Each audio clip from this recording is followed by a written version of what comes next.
All right. So this brings us Moore's analysis kind of set the tone for the first half of the 20th century and how ethics was done, by and large, right? It was a shift towards moral relativism, right? And we got all these various theories, moral relativist theories, popping up.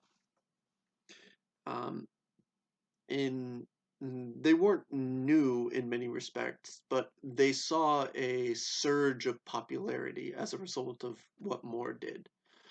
At least until around the 1950s or so, right? World War II happened and it caused a lot of conceptual shifts back towards the idea that no, there should be some things that are absolutely immoral. So let's briefly go through the varieties of moral relativism and their problems. Right? The first one is called ethical egoism. Right? It's ethical egoism and not just straight egoism, because there's another type of egoism that deals with a descriptive sense of morality, known as psychological egoism. It's one that we'll get to later on. But ethical egoism was championed by Ayn Rand, right? And if you know Ayn Rand, you know what I'm getting at when I say it really is a bunch of bullshit. Because ethical egoism is the morality of selfishness, right? It's like self-centeredness, really. Um, it says that morality is determined by what actions confer the best benefit for me, doing whatever I need to get what I want, complete self-absorbed selfishness, right? And ultimately, that's not realistic, right? That's not how we function. Um, uh, it it's at the sacrifice of any consideration of the individual, which is why it's ultimately kind of not a good theory, right? Saying that morality is determined by doing what's best for me is the same root for is the same shared root for psychological egoism, but it's what's best for me has to consider others as far as psychological egoism is concerned, right? Whereas ethical egoism says, nope, just me, fuck everyone else. Um, the next theory is called subjectivism, and this is sort of a broadening of egoism, right? It says that morality is a matter of individual opinion, more or less, right? Or individual valuing, right? It comes down to what each subject or person finds to be valuable, and uh, that is based in belief. Right? What we believe is moral, nothing more, nothing less. Right? What we value, we value. Now, this is different from ethical egoism because one, it's not saying that it's all me, and two, it doesn't center it on the individual, it centers it on the beliefs, right?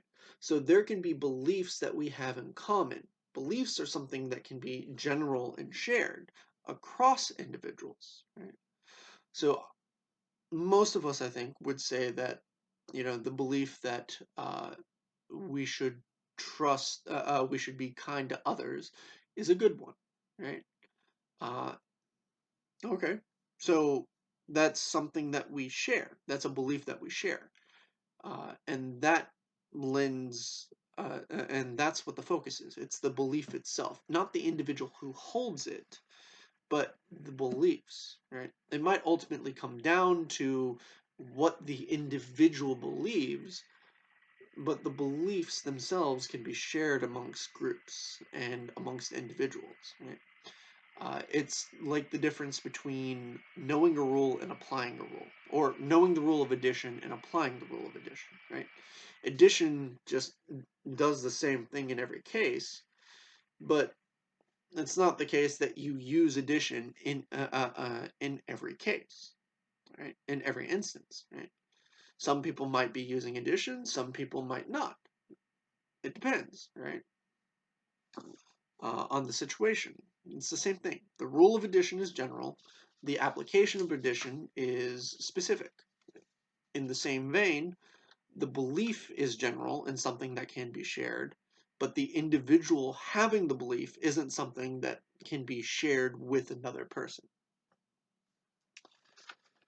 Relativism is the third form, and it's probably the most popular um, today amongst most people, right? Non-philosophers, I'll say. Like, it's the most common amongst non-philosophers today for the varieties of moral relativism. And relativism says that morality or our moral standards are relative to either individual subjects, groups, or cultures, communities, right? Um, and it makes the claim that since the values vary amongst all these levels, there is no objective moral reality, right?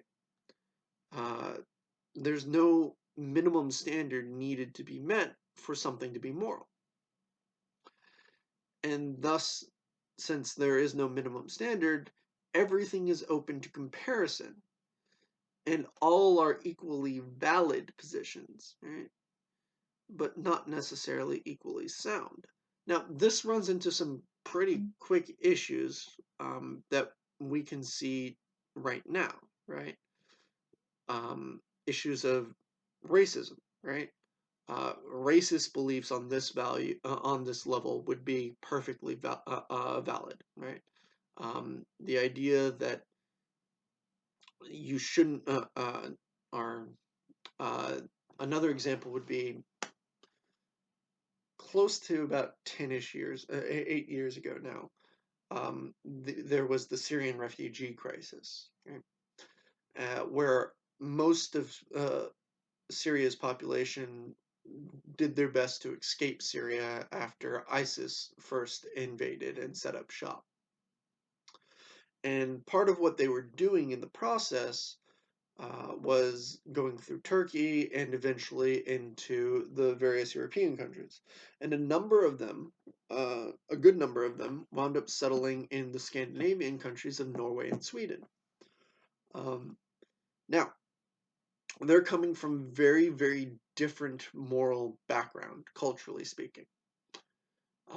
There were a good number of people who settled in Norway and Sweden who came from the more isolated pockets of Syria where there was still an eye for an eye mentality and the idea that women are, property, more or less, right?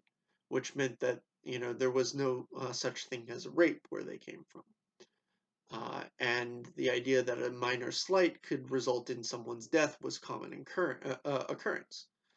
So when their own beliefs or standards were violated, some of these people, some, not all, not even a clear majority, a very small minority, uh, wound up went and killed people for minor slights, or they raped women, and they were thrown in jail. All right. This government by the Swedish and um, Norwegian, there we go, courts was the judgment by their courts was that since these people are from a different culture, they don't know our ways, they don't know any better. Now that they've been punished, we can work on rehabilitating them, right? And then they can be, what's the word? They can be reintegrated into society after their punishment, right? And they got lighter sentences as a result than they would have otherwise since they didn't know any better, right? So 6 months to a year was the average sentence for these crimes committed by the Syrian refugees. They'd come out, and there was, I believe, something like a 90% recidivance rate, where they recommitted the crime. These same individuals committed the same crimes within 2 weeks. of most of their release, right? What do you do in that case, right? You're saying that the beliefs are all valid, right? You can't really judge one culture by the standard of another, so how do you make the judgment in that case? Then, at least according to relativism, you really can't. All right. The last thing is moral relativism stands opposite what's generally called moral realism, which says that there are real moral or immoral acts, things like, rape, murder, lying in some cases, in some theories, and so on and so forth. So this leads us to the last version, or the last variation of moral relativism, known as emotivism. And emotivism basically says that moral judgments, right, the judgments themselves, are nothing more than very complicated forms of wooing and booing, right, for cheering or hissing at certain actions, right? So if I said killing is good, right, and that's a moral judgment, right, your reaction would be, I don't know, you guys, hiss or boo. I would hope it would be hiss, right? Right, like you would at a sports game, right? That's what it is, according to emotivism. There's no truth value to moral judgments the way that there's a truth value to a claim about whether or not a hydrogen atom has 1 proton or 5, right? It only has 1, by the way. Can have two. It can have 2 neutrons, however. Interestingly enough. So, according to so emotivism is a form of what's known as a non-cognitive theory, right? So the distinction between cognitivism and non-cognitivism is one in the meta-ethical domain.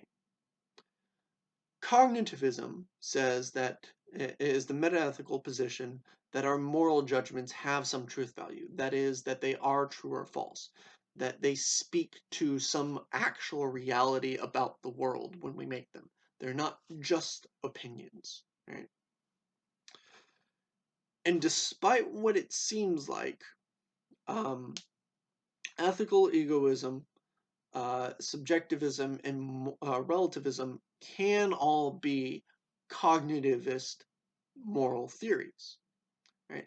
They can also be, in various forms, non-cognitivist moral theories, right? And non-cognitivism, by contrast to cognitivism, merely says that the meta-ethical is merely the meta-ethical position that our moral judgments do not have truth value, that they're nothing but opinions. They're fully personal. There's no truth or falsity involved, right? So we can say that there are some variations of relativism and subjectivism that say that it comes down to beliefs individually, but some beliefs are true and some are false, right?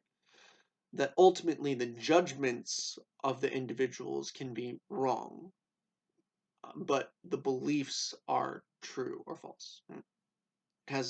And it's a fault of the individual whether or not they're moral or immoral in that case. In the non-cognitivist approach, it just says, yeah, no, all things are equal, all things are valid, right? All beliefs are equally valid. So emotivism, by comparison to the other three, is by necessity non-cognitivist, because it says that in its definition that there is no truth value to moral judgments, which means that they are just wooing and booing. That's all that they are. Okay.